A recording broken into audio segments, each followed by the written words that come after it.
Assalamualaikum warahmatullahi wabarakatuh. Waalaikumsalam warahmatullahi wabarakatuh. Saya Rosa Juliet Nasution dari Johar Baru. Ya, Afwan, saya minta izin untuk bertanya. Mungkin pertanyaan saya agak mungkin maksudnya tidak umum mungkin, tapi ya, karena ini memang saya sedang mengalami masalah ini, saya bersyukur benar kepada Allah dipertemukan dan bisa menanyakan langsung kepada Habibana, Masya ya. Allah. Begini Habib, bagaimana di mata hukum syariah Islam? Apakah betul ada yang disebut dengan saya karena awam, bukan sebutan saya, tapi saya mendengar orang-orang bilang itu bisa dibilang sakit lah. Seorang manusia, seorang kita nih sering ditumpangi kemasukan jin. Apakah itu ada di dalam Islam?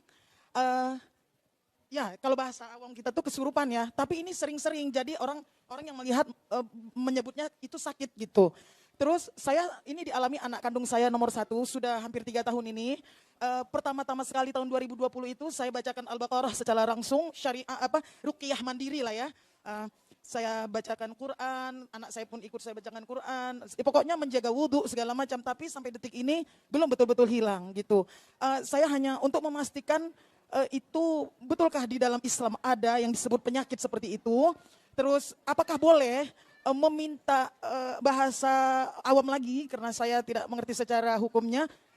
Apakah boleh dalam Islam meminta doa kepada orang-orang yang kalau kita sebutnya seperti ustadz atau yang lebih karomah lah begitu, Habib. Demikian Habib, terima kasih sebelumnya, Masya Allah. Assalamualaikum warahmatullahi wabarakatuh. Waalaikumsalam warahmatullahi wabarakatuh. Bagus, satu pertanyaan yang cukup fokus dan serius. Dan ini penting buat kita semua. Ibu-ibu yang saya cintai, sebetulnya setiap manusia itu dengan keadilan Allah Subhanahu wa taala. Sebelum saya jawab soal kesurupan, kerasukan, sebetulnya setiap manusia itu dengan keadilan Allah Subhanahu wa taala di dalam dirinya ada 4 kekuatan. Yang 2 kekuatan menguntungkan, yang 2 kekuatan merugikan. Ini dibahas oleh Al-Imam Al-Ghazali radhiyallahu taala anhu dalam kitab Ihya Ulumuddin dan beberapa kitab lainnya. 2 kekuatan yang menguntungkan itu adalah pertama al-aqlu, akal. Jadi Allah berikan kita akal itu kekuatan luar biasa yang sangat menguntungkan kita. Kalau kita bisa menggunakan akal kita secara baik, secara benar. Kemudian yang kedua, kekuatan yang bagus ada di diri setiap manusia, yaitu pendamping, malaikat pendamping yang kalau Imam Ghazali menyebut dengan istilah malaikat mulhim. Nah, siapa itu malaikat mulhim? Malaikat yang tugasnya memberikan bisikan-bisikan ilham, bisikan-bisikan kebaikan kepada kita. Jadi suka memberikan bisikan, ayo sedekah, ayo berbuat baik, ayo sholat malam, ayo. Nah itu juga kekuatan. Kenapa Allah kirim ini ke malaikat mulhim mendampingi kita untuk membantu akal kita. Nah, jadi sebelum berbuat sesuatu, makanya pikirin dulu. Beri kesempatan kepada akal berpikir. Nanti akal dibantu dengan bisikan-bisikan ilham dari malaikat yang ditugaskan Allah. Insya Allah kita tidak sembarangan berbuat. Nah, itu 2 kekuatan yang positif. Nah, 2 kekuatan lagi kebalikannya, yang negatif. Yang pertama adalah kekuatan an-nafs, kekuatan hawa nafsu, syahwat. Nah, itu ada di dalam diri kita. Nah, syahwat ini, nafsu ini, hawa nafsu ini, itu sifat dasarnya adalah ammaratun bisu. Selalu menyuruh berbuat yang jelek. Nah, nafsu itu selalu, yang namanya nafsu, itu sifat dasarnya, kalau orang kita bilang tabiatnya, itu selalu mengajak berbuat buruk, berbuat yang tidak baik. Nah, nafsu ini dibantu oleh setan pendamping, korin. Nah, biasanya disebut korin. Itu namanya setan pendamping. Setan pendamping ini yang menghembus-hembuskan, memberikan bisikan kejelekan. Untuk memberi semangat kepada hawa nafsu agar berbuat sesuai dengan keinginan syahwatnya. Nah, ini kalau kita ikuti, rusak kita punya kehidupan. Nah, jadi sekali lagi, Allah ini maha adil. Untuk menghadapi hawa nafsu, Allah berikan kita akal. Untuk menghadapi setan korin tadi, pendamping, Allah berikan malaikat mulhim. Nah, 4 kekuatan ini, dua-dua, ini akan bertempur seumur hidup dalam diri kita. Nah, bukan bertempurnya cuma di bulan ini, bulan itu. Setiap saat, setiap hari, 4 kekuatan ini bertempur dalam diri kita. Kalau akal dan malaikat yang menang, kita jadi orang baik. Kalau nafsu dan setan yang menang, kita akan jadi orang yang tidak baik. Na'udzubillah min dzalik. Nah, sekarang pertanyaannya bagaimana caranya supaya akal dan malaikat menang? Sebab ini kekuatannya sama-sama kuat. Nafsu itu kalau udah bertempur, dia nggak pernah mundur. Kalau udah maunya, maunya. Dia alot. Begitu juga setan. Setan nggak pernah. Kalau ngegoda manusia udah nggak ada tidurnya. 24 jam kita digoda terus. Jadi yang kita lawan ini bukan sembarang kekuatan.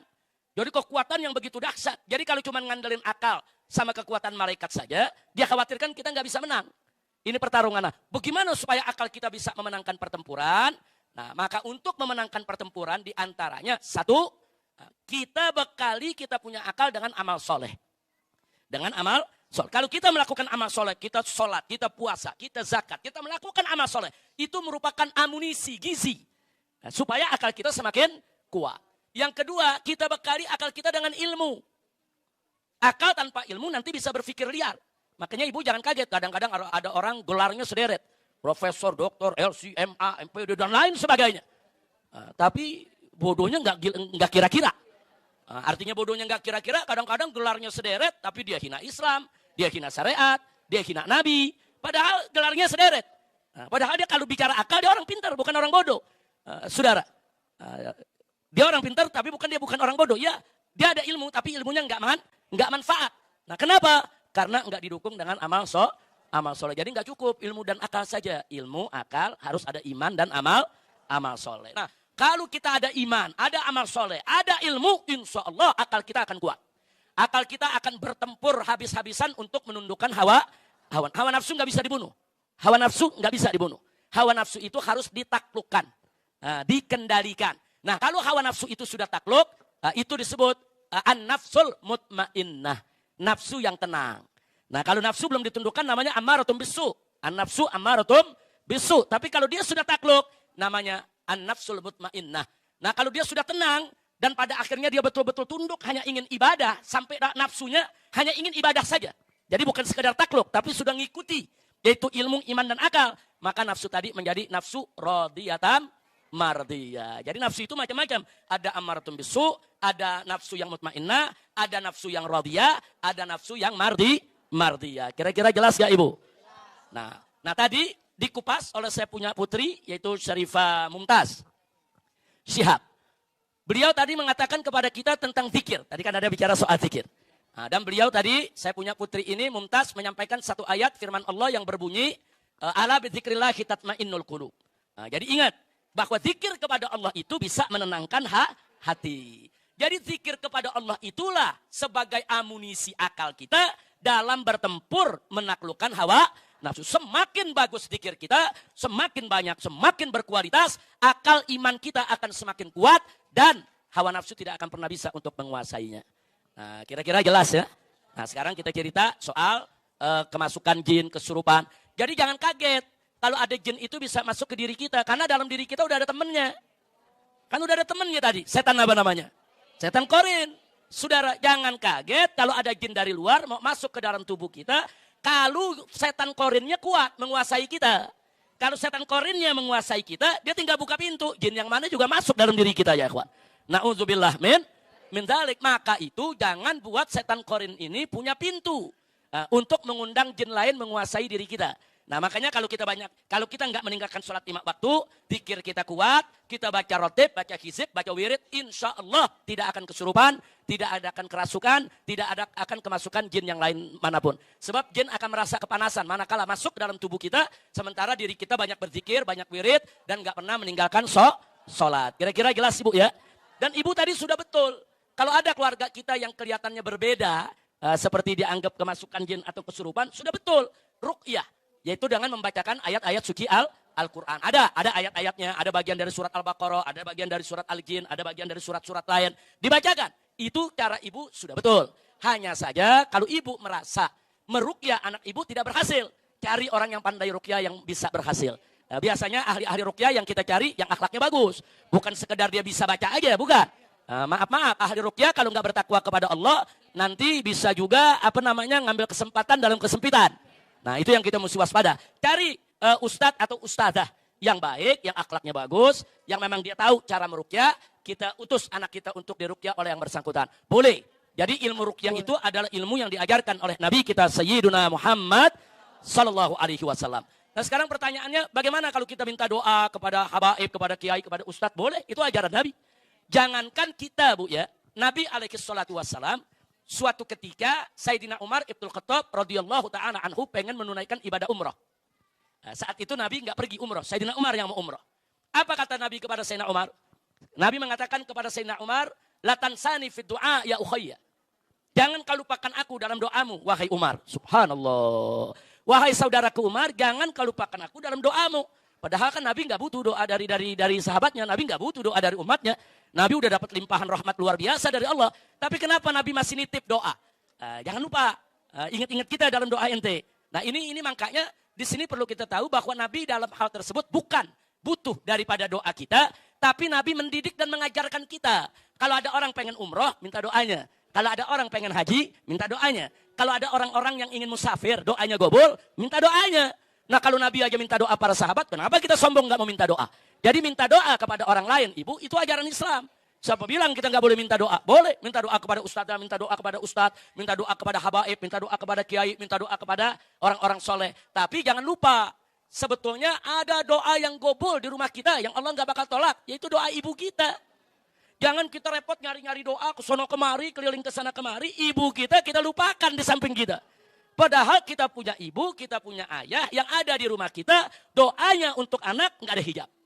Nah, jadi sekali lagi sebelum kita keliling doa kemana-mana, minta dulu doa kepada ayah dan ibu. Insya Allah mudah-mudahan anak ibu Allah kasih sehat, sembuh. Dan ibu-ibu di sini nggak usah khawatir dengan hal-hal yang sedemikian rupa. Semua bisa kita atasi, yaitu dengan jangan tinggalkan sholat 5 waktu, jangan tinggalkan puasa Ramadan, jangan berbuat maksiat. Dan ada waktu-waktu tertentu Nabi memberi isyarat. Kalau maghrib tutup pintu rumah, masukkan anak-anak ke rumah. Itu ada hadisnya.